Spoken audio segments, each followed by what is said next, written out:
Hello, my fellow fashion lovers. So good to have you back. I hope you're doing well.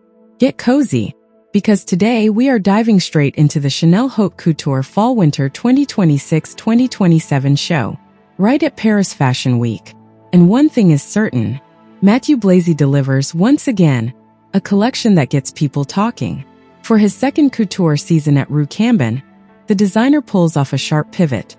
He is completely shaking up the rules. While the industry usually locks itself into rigid, red carpet armor, Blazy chooses a different path. He injects softness, wearability, and a poetic touch of the everyday. It's almost subversive, especially for a house of this stature.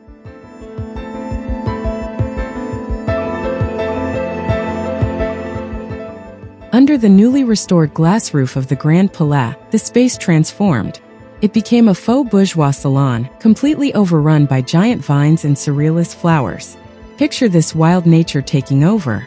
We are somewhere between Jack and the Beanstalk and the raw, overgrown vibe of the 90s film Jumanji. It feels familiar, yet deeply unsettling. The soft, carpeted floor contrasts with the massive vegetation. It immediately plunges the audience into a unique narrative bubble. To build this collection, Matthieu Blazy treated the legendary life of Gabrielle Chanel like a modern fable.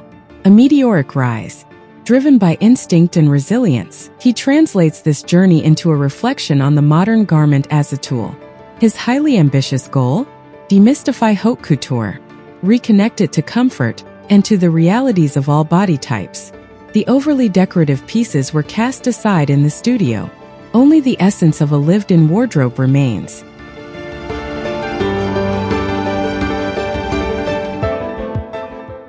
On the runway, the overall vibe sheds any tension. The models walk with a purposeful, grounded stride. No rigid theatricality, no old-school couture drama. And the casting was beautifully multigenerational. The movement is fluid. The clothing follows the body instead of restricting it. What truly defines the silhouette this season is the presence of subtle, organic motifs. All the way down to the shoes. The footwear is intricately crafted, adorned with delicate butterflies and leaves. It extends the botanical theme right to the tip of the toes. When you look at the construction, you realize everything relies on an invisible engineering of lightness. How is it even possible to give a garment this much presence, without any stiff structure or suffocating corsetry? Do you feel that contrast too compared to the rest of the season? The studio makes every piece feel like it was built around the freedom of movement. It reframes high-end technique into a functional, fluid minimalism.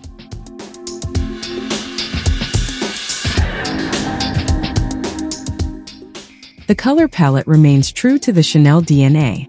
We see iconic black, deep navy, and pops of vibrant red. But the real story is the clash of textures. The tweeds are lightened. Other fabrics feature raised textures that mimic down feathers or tree bark. One sculptural coat literally shapes itself like a protective chick, while other fabrics catch the light through micro-embroidery. Tiny beanstalk fronds that shimmer very subtly as the models walk. If we zoom in a little closer, the opening look gives us a fascinating clue. The model holds a small tan leather book close to her heart.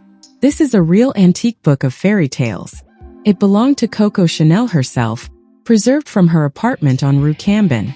Subtle nods to Goldilocks, Puss in Boots, or the Ugly Duckling are hidden throughout, tucked into the swirls of a lace, or the texture of a knit. Did you catch that intimate poetry hidden in the very first passage?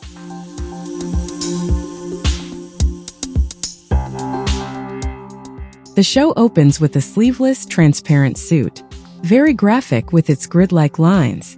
It then transitions into incredibly precise daywear, sharp coat dresses, and a tailored navy coat that oozes quiet authority.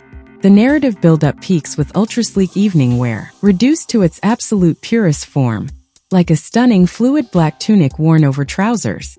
A closing statement driven entirely by the idea of physical liberation. But let's step away from the runway fantasy for a second. How does this hold up in the real world? Let's be honest. A portion of the traditional couture clientele might feel left out. They expect mile-long trains and gowns dripping in crystals. To an untrained eye, this could look more like high-end ready-to-wear than a deliberate couture statement. Stripping evening wear down to a black tunic and trousers is a bold concept, but it occasionally flirts with being a bit too simple. especially for an art form meant to represent the absolute pinnacle of extravagance.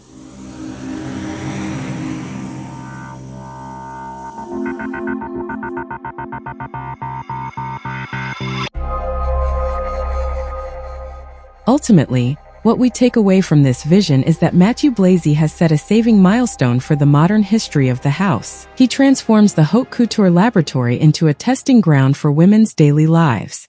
By doing so, he reclaims Gabrielle Chanel's founding principles. And he does it with incredible maturity. He reminds us that true luxury isn't about excessive decoration. It's about how intelligently a garment responds to reality. So, do you buy into Matthieu Blazy's bold move? Trading red carpet drama for everyday comfort? Should haute couture always make us dream through excess? Or should it redefine the actual function of luxury? Let me know your honest thoughts in the comments. I can't wait to read your perspective. Thank you so much for sharing this analysis with me. I hope you enjoy the rest of the show. Take in every single silhouette. And I will see you very soon for the next breakdown.